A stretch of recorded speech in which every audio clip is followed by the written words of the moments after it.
ഏതാനും ചില ദിവസങ്ങൾക്ക് മുൻപ് ഒരു കല്യാണ വീട്ടിൽ കണ്ട ഏറെ സങ്കടകരമായൊരവസ്ഥ. ഇന്നത്തെ കാലഘട്ടത്തിൽ മാതാപിതാക്കൾക്ക് പെൺമക്കളെ വളർത്തിയാൽ മാത്രം പോരാ. ഒരുപക്ഷെ മാതാപിതാക്കളും ഡാൻസ് പഠിക്കണം, പെൺകുട്ടികളെയും ഡാൻസ് പഠിപ്പിക്കണം, ആൺമക്കളെയും ഡാൻസ് പഠിപ്പിക്കണം. കല്യാണ വീട്ടിൽ നിക്കാഹെന്ന മഹാകർമ്മം കഴിഞ്ഞ് റബ്ബിന്റെ ബർക്കത്തിറങ്ങുന്ന ആ വേളയിൽ അത് വീഡിയോയിൽ പകർത്താനോ ക്യാമറയിൽ പകർത്താനോ വന്ന ഇസ്ലാമിന്റെ ഇസ്സത്ത് എന്തെന്ന് പോലും ബോധ്യമില്ലാത്ത ഏതോ ഒരുത്തൻ പെൺകുട്ടിയോട് പറയുന്നു, ഡാൻസ് ചെയ്തിട്ട് വരണം സ്റ്റേജിലേക്ക്. അന്ന് വരെ ഒരു സ്റ്റെപ്പ് പോലും അറിയാത്ത പെൺകുട്ടിക്ക് കണ്ണീര് വന്ന് മൂടിയപ്പം വീണ്ടും കൂട്ടുകാരുടെ പരിഹാസം. സ്റ്റേജിൽ നിൽക്കുന്ന ചെറുപ്പക്കാരനെ നോക്കിയിട്ടൊരു ചോദ്യം, ഇതാണോ എനിക്ക് കിട്ടിയത്? ഇന്നത്തെ തലമുറയോട് ചോദിക്കേണ്ട ഒരു ചോദ്യം, ഡാൻസ് ആണോ കുടുംബത്തിൽ അറിയേണ്ടത്? ഡാൻസ് പഠിപ്പിക്കലാണോ രക്ഷിതാക്കൾ ചെയ്യേണ്ടത്? കൂട്ടുകാരന്റെയും കൂട്ടുകാരികളുടെയും നവലിബറലുകളുടെയും മുൻപിൽ ചുണ്ടിലി ചായം തേച്ചും പിരികം വളക്കെയ്തും ആളുകൾക്ക് മുൻപിൽ വേഷം കെട്ടി വയറ് കാണിക്കുന്ന കാഞ്ചീപുരം സാരി ഉടുപ്പിക്കലാണോ ഇന്നത്തെ ദീനീ വിശ്വാസം, കുടുംബത്തിന്റെ ഭദ്രത? അതിനാണോ ചെറുപ്പക്കാർ ആഗ്രഹിച്ചുകൊണ്ടിരിക്കുന്നത്? വളരെ സങ്കടപ്പെട്ട് കാലുവെച്ച് എന്ത് ചെയ്യണമെന്നറിയാതെ വെപ്രാളപ്പെട്ട് നിൽക്കുന്ന പെൺകുട്ടിയുടെ വാപ്പാനോട് അടുത്ത ചോദ്യം, ഉപ്പയും ഡാൻസ് ചെയ്ത് കുട്ടീനെ കൊണ്ടുവരട്ടെ, ഇടതുഭാഗത്തും മെയ് നിൽക്കട്ടെ. ഒരു വാപ്പനെയും ഉമ്മനെയും പെൺമക്കളായതിന്റെ പേരിൽ അപമാനിക്കുന്ന മക്കളാണെങ്കിൽ പടച്ചോന്റെ ബർക്കത്തിനല്ല, ദുനിയാവിൽ അനുഭവിക്കേണ്ടി വരും.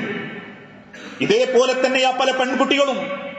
ഡാൻസ് അറിയാത്ത ഭർത്താവിനെ സ്റ്റേജിലിരുത്തിയിട്ട് കൂട്ടുകാരെ കൂടത്തുള്ളുന്ന പെണ്ണ്.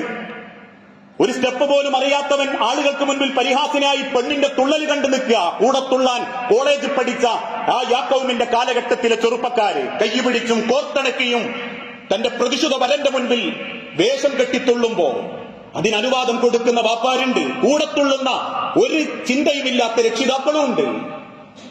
അവരങ്ങനെയാണ് ആഗ്രഹിക്കുന്നതെങ്കിൽ എന്തിനൊരു കുടുംബത്തെ നിങ്ങൾ സങ്കടപ്പെടുത്തണം? തുള്ളിയും പാടിയും ആഘോഷിച്ചും ആരാന് കൈപിടിച്ച് കോർത്തിണക്കിയും കൊടുക്കാനാണെങ്കിൽ എന്തിനാ വാപ്പാരെ ഒരു ചെറുപ്പക്കാരന്റെ ജീവിതം സങ്കടപ്പെടുത്തുന്നത്? ഇതൊക്കെ ആഗ്രഹിക്കുകയും അതൊക്കെ ചെയ്താലേ കല്യാണം ഉഷാറാവൂന്ന് ചിന്തിക്കുകയും ചെയ്യുന്ന വാപ്പാരുണ്ട്, ഇല്ല എന്നല്ല. ഇസ്ലാമിന്റെ ഇസ്സത്ത് നഷ്ടപ്പെടുത്തുന്ന രീതിയിൽ സംസ്കാരങ്ങൾക്കും മറ്റുള്ള ആഘോഷങ്ങൾക്കും പ്രാധാന്യം കൊടുക്കുന്നവർ, ചിത്രങ്ങൾക്ക് വേണ്ടി കാത്തിരിക്കുന്നവർ, വളരെ സങ്കടകരമായ ഇതുപോലത്തെ പല അനുഭവങ്ങളും ഉണ്ട്.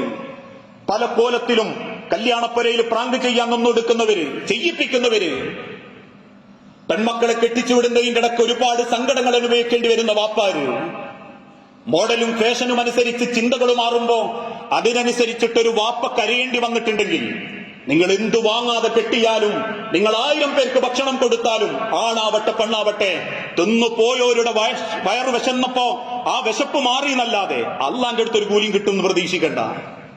ഇന്ന് അതൊക്കെയാ ഫാഷൻ. ഈ പറഞ്ഞതിന്റെ അർത്ഥം കല്യാണപ്പുരം മരിച്ച പോലെ ആക്കണമെന്നൊന്നല്ല.